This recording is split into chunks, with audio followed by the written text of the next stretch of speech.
Hello viewers, আসসালামু আলাইকুম। আজকেও চলে আসলাম নতুন একটি রেসিপি নিয়ে। এখন তো জলপাইয়ের সিজন। জলপাইয়ের আচার কম বেশি সবাই বানিয়ে থাকেন, আমিও বানিয়েছি। আমি কিভাবে বানালাম তা আপনাদের সাথে শেয়ার করলাম। এই আচারটা খেতে অসম্ভব মজার হয়। এই আচারটা বিরিয়ানি, খিচুড়ি এবং সাদা ভাতের সাথে অসম্ভব মজা লাগে। চলুন দেখে নিই কীভাবে আচারটা বানালাম। এই আচারটি 1 থেকে 2 বছর ফ্রিজ ছাড়া সংরক্ষণ করা যায়। চাইলে আপনারা বানিয়ে দেখতে পারেন।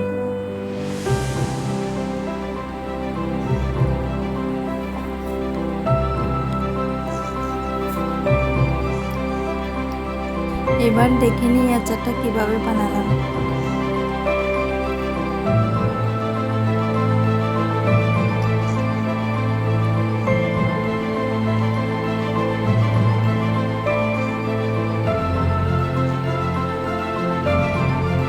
আচারটা বানানোর জন্য আমি জলপাইগুলোকে ধুয়ে পরিষ্কার একটা পাত্রে ঢেলে নিয়েছি।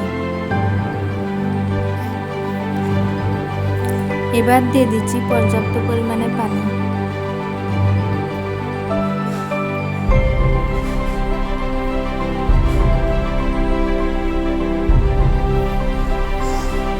এমনভাবে পানি দিতে হবে যাতে জলপাইগুলো ডুবে থাকে।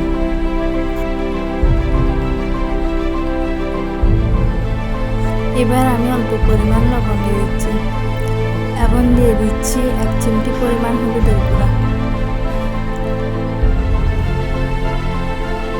হলুদের গুঁড়া বেশি দিতে যাবেন না, কারণ আচার বানানোর সময়ও হলুদ মিক্স করতে হবে। জলপাইগুলোকে বলক আসা পর্যন্ত সিদ্ধ করে নেব। সিদ্ধ হয়ে আসলে এবার থালিতে আমি রোদে শুকিয়ে নিচ্ছি।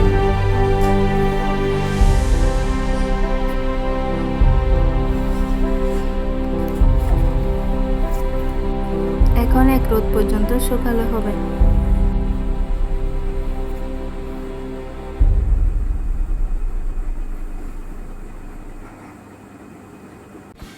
এক রোদ শুকানোর পর আমি আচারটা বানিয়ে নেব।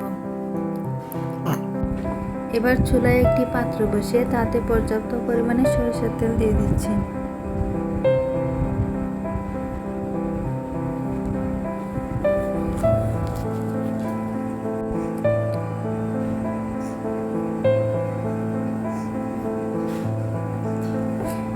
এখন দিয়ে দিচ্ছি কয়েকটা শুকনো মরিচ।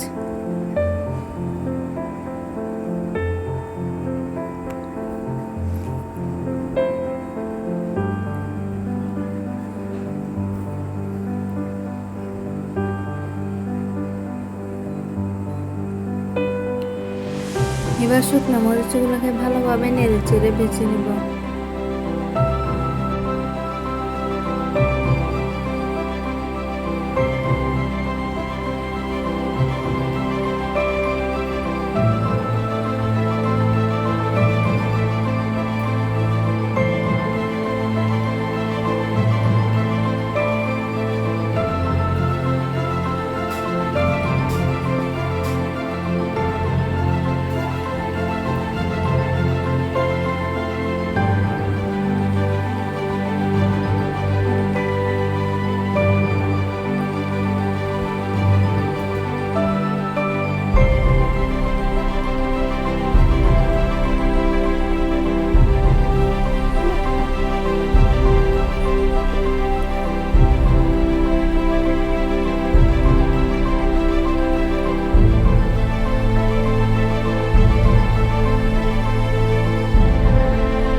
এবার দিয়ে দিচ্ছি কয়েকটা তেজপাতা, লং এবং এলাচ।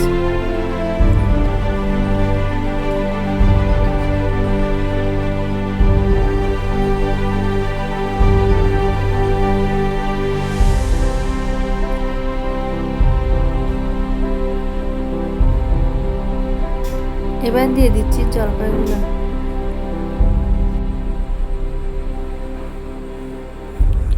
এখন জলপাইগুলোকে ভালোভাবে কষিয়ে নিব। যাতে ভিতরে থাকা পানিগুলো শুকিয়ে যায়।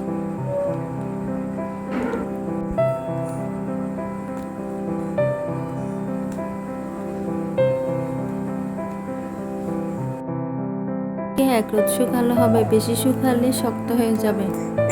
জলপাইতে বাকি যে পানিগুলো থাকবে তা তেলে শুকিয়ে যাবে। জলপাইগুলো কষানো হয়ে গেলে এবার দিয়ে দিচ্ছি স্বাদ মতো লবণ,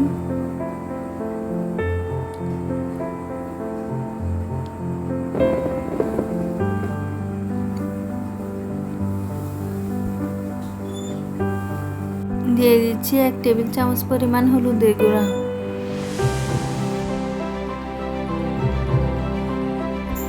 দিয়ে দিচ্ছি 1 টেবিল চামচ পরিমাণ মরিচের গুঁড়া,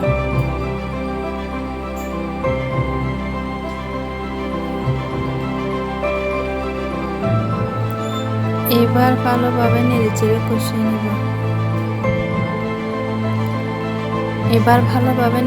কষিয়ে নেব।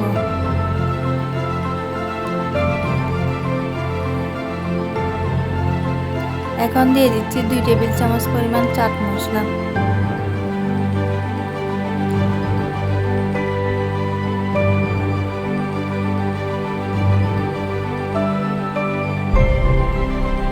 এই চাট মশলাটা আপনারা যে কোনো মুদির দোকানে পাবেন। এটা আমি ঘরে বানিয়েছি, দেখি কোনো এক সময় এই রেসিপিটা পারলে শেয়ার করব। আমার এখানে আদা বাটা রসুন বাটা দেওয়ার ভিডিওটি স্কিপ হয়ে গেছে। আমি শুকনো মশলা দেওয়ার আগে আদা বাটা রসুন বাটা দিয়ে দিয়েছি। এখানে 2 টেবিল চামচ পরিমাণ রসুন বাটা আর 1 টেবিল চামচ পরিমাণ আদা বাটা ব্যবহার করেছি। এখন দিয়ে দিচ্ছি 1 চা চামচ পরিমাণ পাঁচফোড়ন। পাঁচফোড়নটা প্রথমে গোটা মরিচের সাথে দিলে ভালো হয়, আমি ভুলে গিয়েছিলাম তাই এখন দিয়েছি। এখন দিয়ে দিচ্ছি 2 চা চামচ পরিমাণ ভাজা জিরার গুঁড়া এবং দিয়ে দিচ্ছি 1 চা চামচ পরিমাণ গরম মশলার গুঁড়া।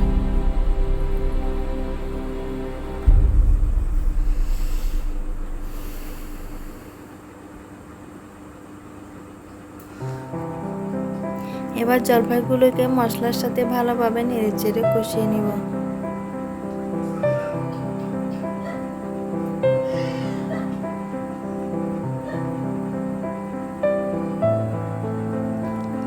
কষানো হয়ে গেলে এবার দিয়ে দিচ্ছি 1 টেবিল চামচ পরিমাণ সরিষা বাটা,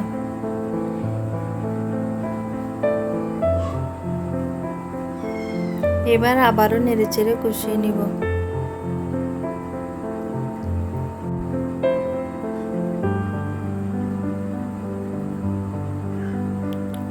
কষানো হয়ে গেলে এবার দিয়ে দিচ্ছি চিনি। আমি এখানে 3 কাপ পরিমাণ চিনি ব্যবহার করেছি, আপনারা আপনাদের স্বাদ মতো ব্যবহার করতে পারেন।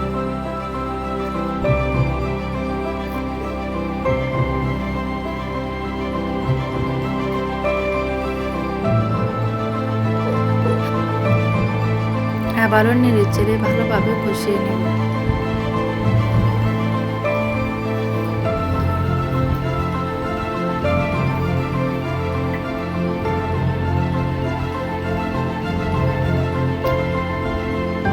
এবার দিয়ে দিচ্ছি 1 কাপ পরিমাণ ভিনেগার। এখানে আমি 3 কেজি জলপাইয়ের জন্য 1 কাপ পরিমাণ ভিনেগার ব্যবহার করেছি।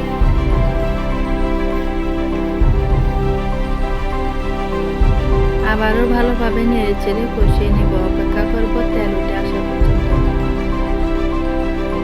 আচার হয়ে গেলে মশলা থেকে তেল ছেড়ে যাবে।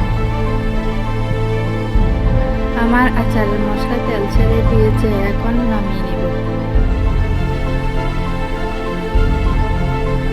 এবার আমি অল্প পরিমাণে একটি প্লেটে সার্ভ করে দেখাচ্ছি। দেখুন আমার আচারটা কতটা লোভনীয় হয়েছে।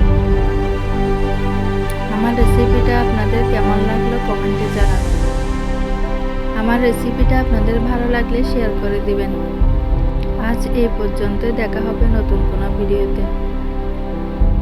সবাই ভালো থাকবেন, সুস্থ থাকবেন। আল্লাহ হাফেজ।